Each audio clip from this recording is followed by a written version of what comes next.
The wedding dress of Princess Louise. Princess Louise was the sixth child and fourth daughter of Queen Victoria and Prince Albert. In her public life, she advocated ardently for the arts, advanced education, and the feminist movement. She played a pivotal role in championing the Edinburgh College of Domestic Science, which later evolved into Queen Margaret University, serving as its inaugural patron from 1891 until 1939. Her formative years were spent traversing among the various royal residences alongside her family. Upon her father's demise in December 1861, the court entered a prolonged period of mourning, to which Louise gradually grew indifferent. Proficient in sculpture and artistry, several of her sculptural work endure to this day. She also aligned herself with the feminist cause, corresponding with Josephine Butler and paying visits to Elizabeth Garrett. Louise became betrothed to the Marquis of Lorne on the 3rd of October 1870 during their stay at Balmoral. Lorne was invited to Balmoral Castle in Scotland, where Louise, along with the Lord Chancellor, Lord Hatherley, and Queen Victoria's lady-in-waiting, Lady Ely, took a carriage ride. Subsequently, Louise returned and informed the Queen that Lorne had professed his affection for her, and she accepted his proposal with the Queen's blessing. To mark the occasion, the Queen bestowed Lady Ely with a bracelet.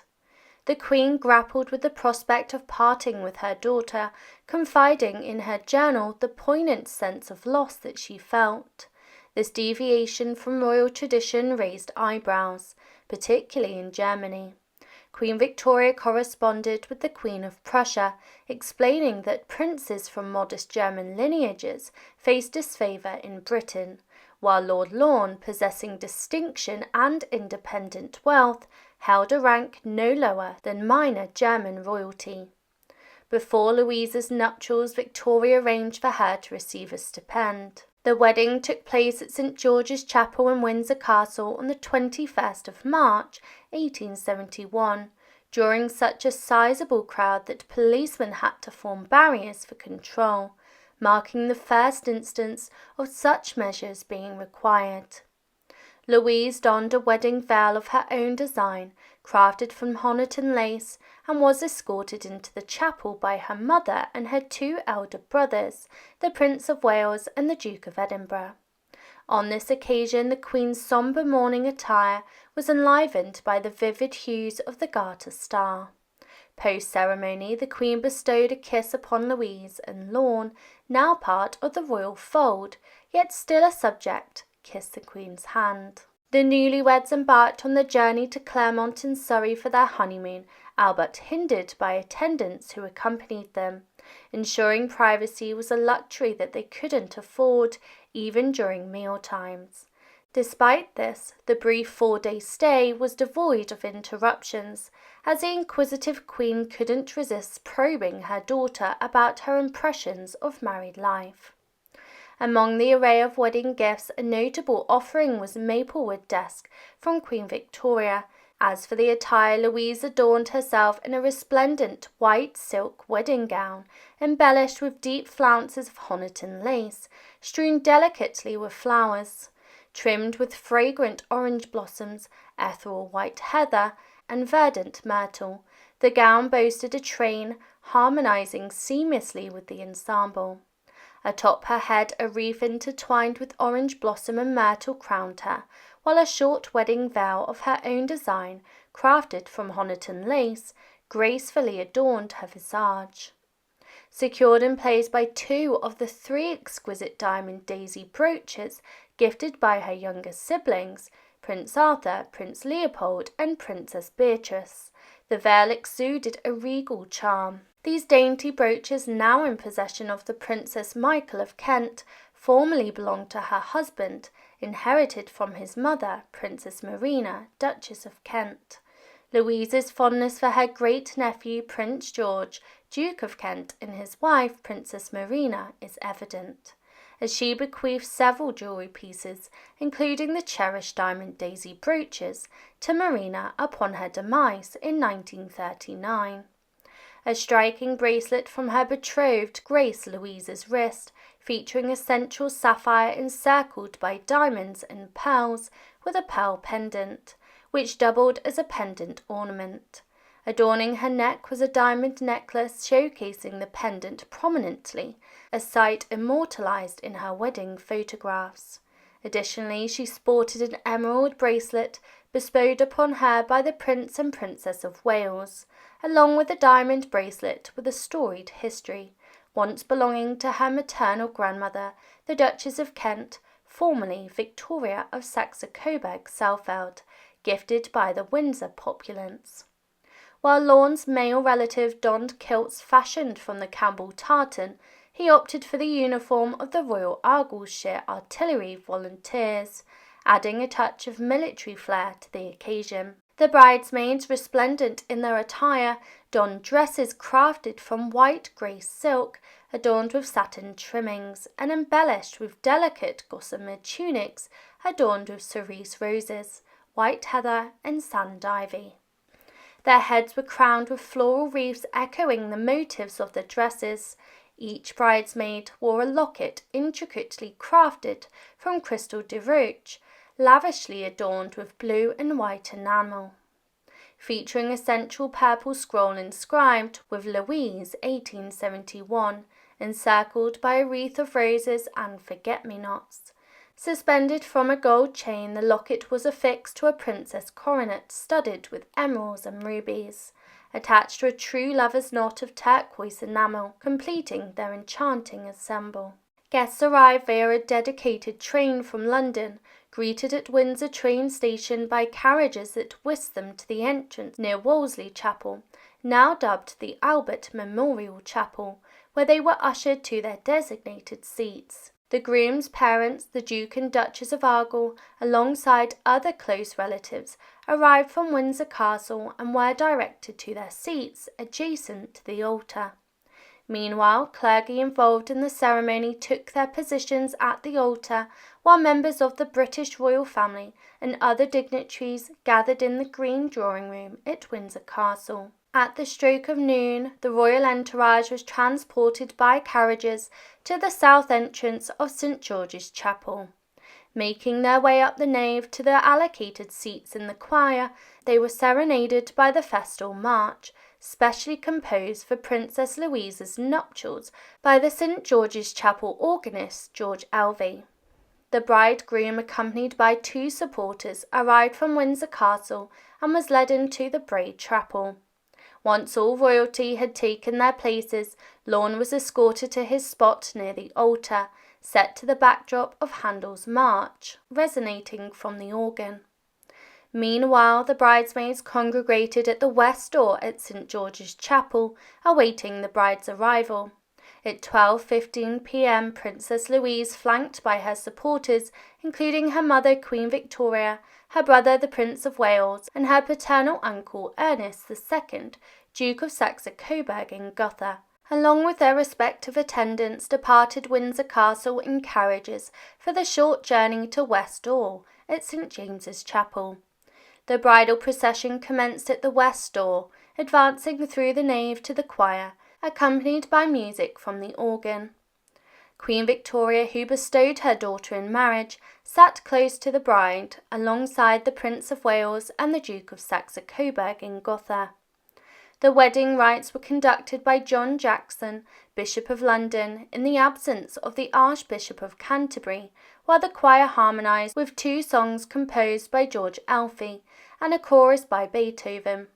Upon the conclusion of the ceremony, a royal salute echoed through the air as the newlyweds and the attending royalty exited St. George's Chapel via the west door. Following their return to Windsor Castle, the marriage registry was signed by the bride, groom, Queen Victoria, and other esteemed guests in the white drawing room. A sumptuous luncheon awaited the royal contingent in the Oak Room, while a buffet luncheon catered to other attendees in the Waterloo Gallery. The piece de resistance, the wedding cake, stood a towering 5 feet high, weighing over 225 pounds, adorned with cherubs, flowers, Corinthian columns, and intricate icing work by Queen Victoria's master confectioner. At 3:30 p.m, a special train whisked the guests back to London, while the newlyweds departed Windsor Castle at 4 p.m. for a 4-day honeymoon at Claremont House in Surrey. Attended by Lady Jane Spencer, Baroness Churchill, and Colonel George Conyngham, Earl of Mount Charles. Later in the evening, a lavish banquet unfolded in the Waterloo Chamber, followed by an enchanting soiree in St George's Hall.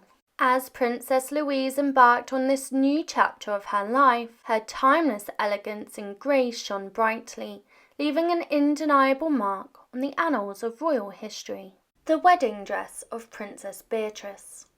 In today's video, we will explore the wedding dress of Princess Beatrice, a stunning ensemble that epitomizes regal elegance and timeless beauty.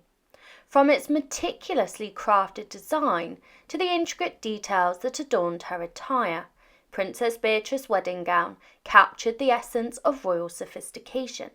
Join us as we delve into the story behind the breathtaking masterpiece and uncover the exquisite elements that made her wedding day truly unforgettable.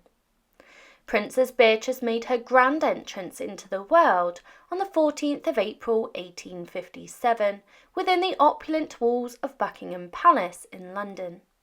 Born to Queen Victoria of the United Kingdom and Prince Albert of Saxe-Coburg in Gotha, she held the distinguished title of being the youngest among her 8 siblings.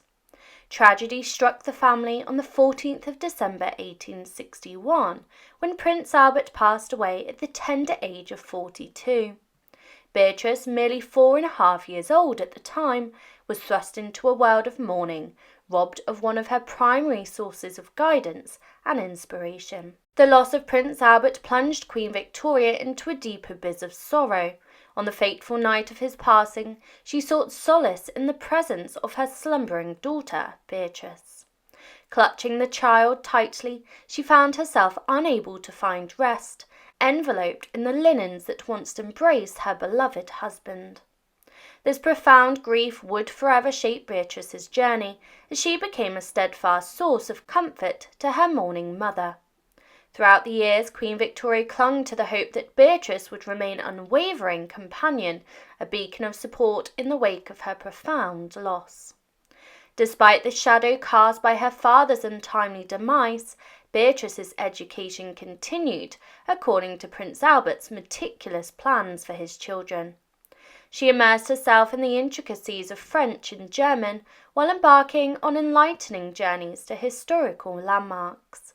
Unlike her mother, Beatrice possessed a remarkable penmanship and an impeccable command of spelling.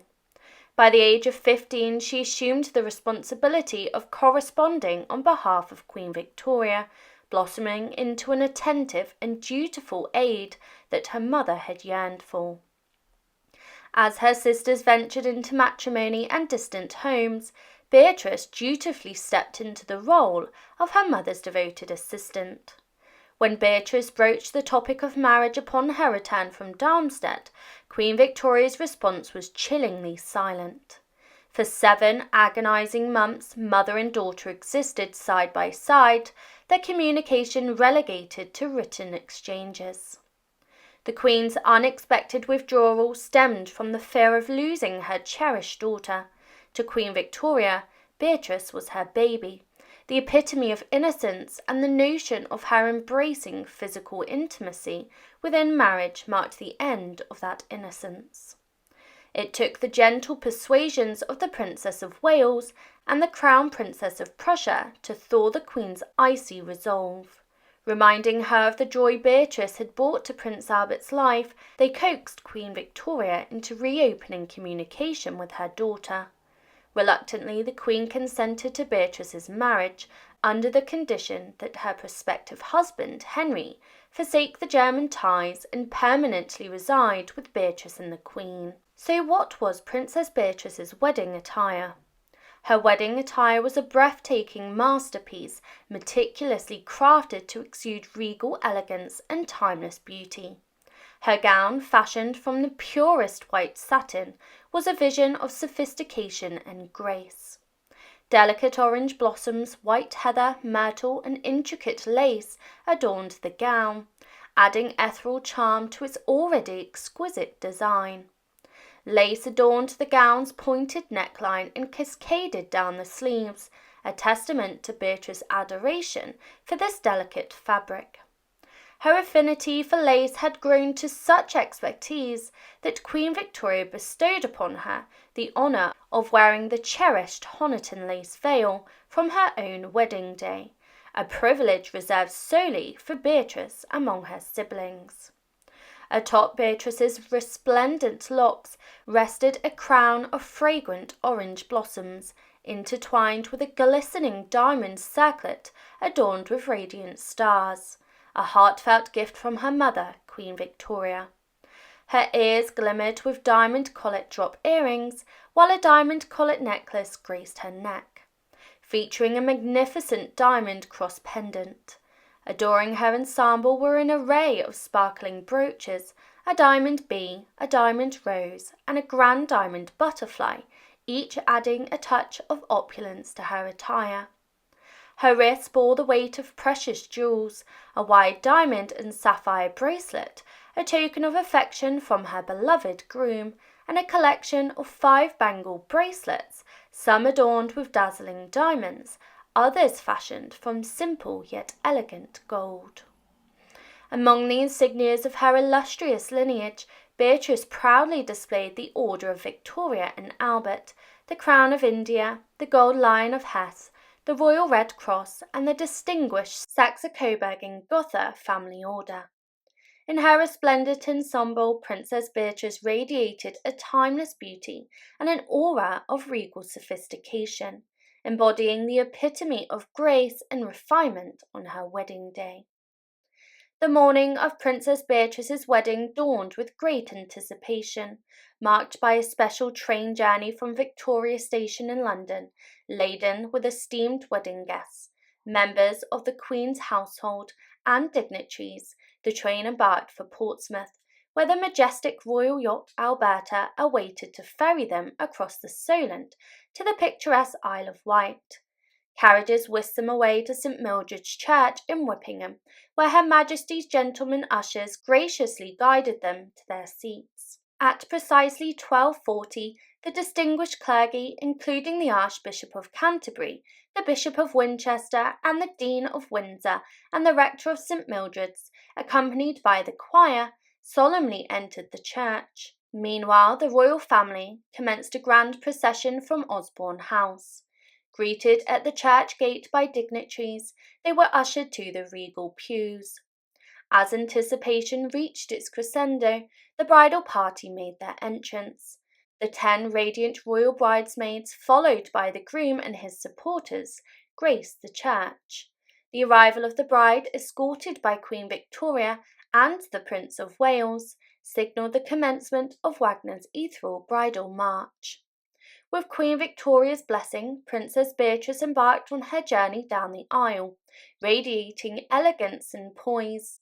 The couple exchanged vows amidst the melodic strains of Mendelssohn's anthem, "O Give Thanks to the Lord."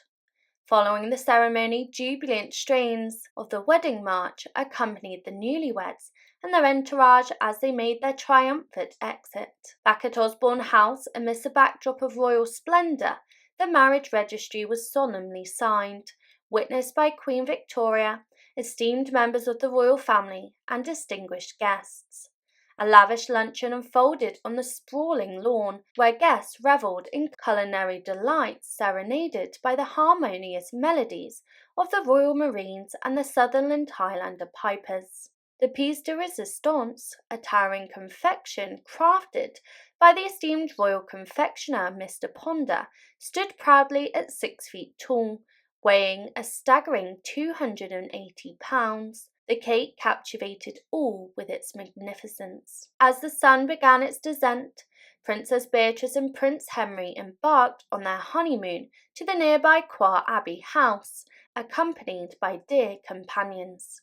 Evening festivities ensued, with a sumptuous dinner amid the tented splendour of the lawn, enlivened by the melodic strains of the Royal Marines' light infantry band.